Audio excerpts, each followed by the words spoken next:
have to give my thanks. So I first want to welcome you all here. My family and friends who've come from South Africa, Australia, Canada, Israel, and all across the United States to celebrate with us tonight, and I think we really have. We feel so honored and so loved that you're here tonight.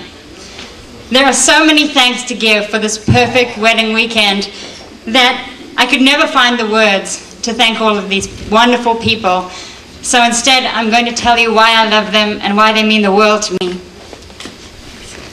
I met Mima, Phil, and Ryan on the same day 7 years ago. And even though he was very shy, though it may not seem like it now, my little brother Sean came along for the ride, even though Mima was his new stats teacher. And together, on what I now realize was a prophetic day, we celebrated Parents' Weekend at the University of Texas at Austin. In that moment, and in each day since, the Jacksons have treated me and my family as part of their family. We have celebrated simchas, vacations, reunions, graduations, and new puppies. Mima and Phil, I am so grateful for your guidance and support, be it cooking instruction, tutorials in Texas culture and music, book choices, motivational gifts, emails and phone calls. Through your devotion to one another and to your children, you have made the ideal man for me. Everything that Sean will say and do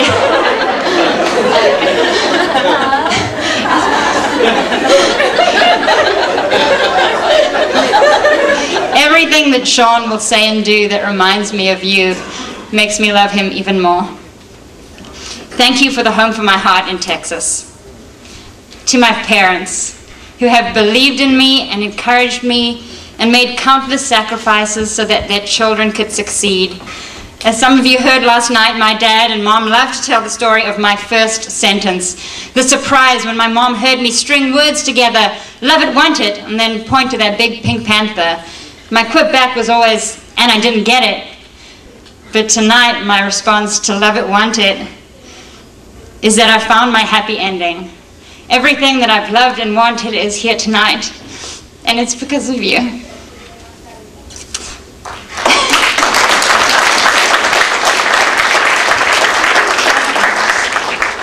Neil, my lifelong friend, who grew up with me in Port Elizabeth and introduced me to Sean. To begin with, he actually didn't do a good job. If I recall correctly, his words were, "This is Sean, he likes guns and killing things." But I knew Neil and his heart of gold, and so I surmised that there must be something special about this Sean fellow who kept forcing me to hang out with. Neil also helped me fill my goal in all-American transition by taking me as his prom date in a big pink princess dress to his dance. And finally, he and his dad Martin helped seal the deal, helping Sean pick out my engagement ring and our wedding bands. So thank you. To Terry, who through her keen intuition was the first to know of Sean and my engagement, who has been my voice of reason for 10 years, and who has given me faith and friendship. Our friendship has spanned the globe, beginning on our punt to Israel in '97, back to and all around South Africa, and currently stretching from Nashville to Sydney.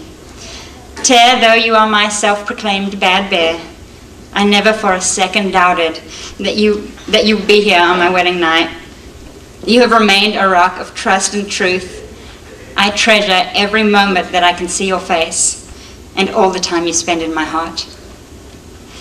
To my Granny Esther, Aunt Anita, Uncle Sam, and Auntie Sandra, Naomi and Ani, thank you for all traveling so far to celebrate with us tonight. And special birthday wishes to Naomi and to Jason, who are sharing the 22nd of November with us. The oceans are between us. I know my grandpa Jaime and my brother Clinton are thinking of us today. I love you both so much, and I send my prayers to you for a speedy recovery.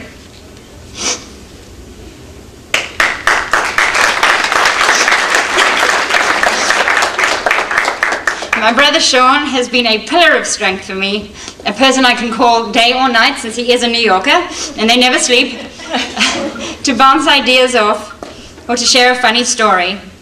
When I was little, I was convinced that Sean was my baby. But I am so glad that now that we're all grown up, we can and do take care of one another.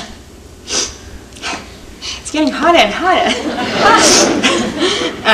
I know that my late Grandpa Ellie and Granny Thelma and Cousin Barry would have wanted to be here today, but as always are here in spirit. And my final thanks are to my husband, Sean.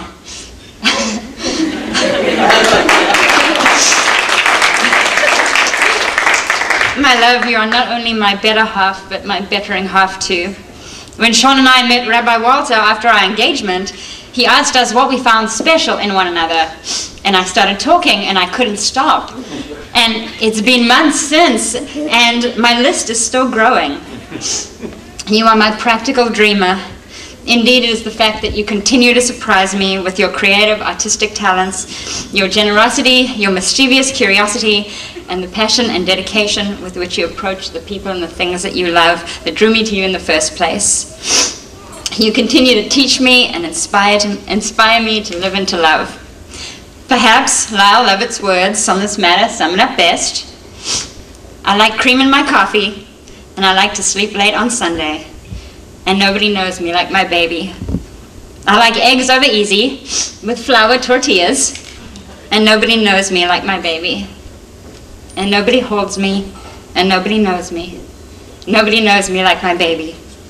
I didn't bring a drink, but thank you all for coming so much to make this the most wonderful wedding weekend. For those of you with glasses, please raise your glasses for the perfect Texas toast.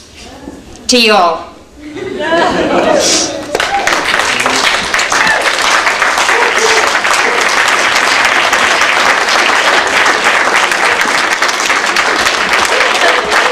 I'll have you know I wrote an equally eloquent speech myself, but I left it at home.